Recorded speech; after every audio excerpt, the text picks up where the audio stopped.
Il y avait un homme qui se promenait avec son chameau et tout à coup son chameau a commencé à brouter de l'herbe. Le problème c'est que l'herbe qui commençait à brouter, ce n'était pas à lui, c'était à un paysan qui était à côté.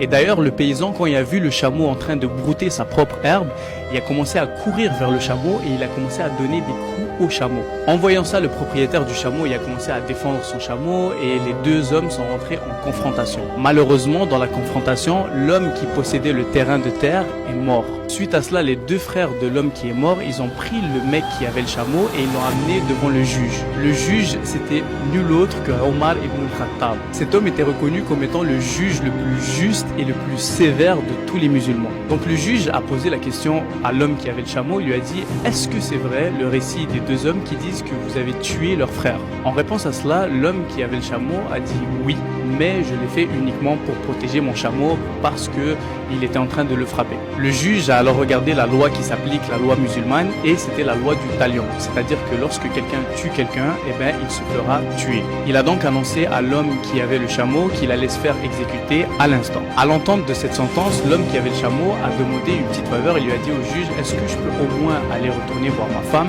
mes enfants, leur donner un peu de mon héritage parce qu'ils n'étaient pas au courant que j'allais me faire exécuter aujourd'hui. Donc j'aimerais au moins répartir mes biens afin qu'ils puissent survivre dans les jours à venir. À l'entente de ça, le juge ainsi que toutes les personnes présentes dans la salle, ils n'étaient pas d'accord parce que selon eux, c'était une ruse pour que le gars il parte à la maison puis qu'il ne revienne jamais le jour de l'exécution. Donc le juge a proposé une idée, il a dit que si une personne dans la salle pouvait se porter garant pour cet homme, alors il pourra aller voir sa famille et répartir ses biens. Le problème c'est que cet homme-là n'était connu de personne dans la salle. Donc pour que quelqu'un se porte garant pour quelqu'un qu'il ne connaît pas, c'est pas quelque chose qui risque d'arriver. Après 2 longues minutes d'attente, le juge a ordonné l'exécution immédiate de l'homme au chameau et c'est à ce moment-là que quelqu'un a levé la main et il a dit « Moi je me porte garant ». Quand les gens ont entendu ça, tout le monde était choqué. Ils lui ont dit pourquoi tu te portes garant pour quelqu'un que tu ne connais pas? Et l'homme a tout simplement répondu qu'il croit au récit de ce frère et qu'il croit qu'il ne l'a pas tué volontairement. Par contre, il est allé voir le mec avec le chameau et lui a dit s'il vous plaît, demain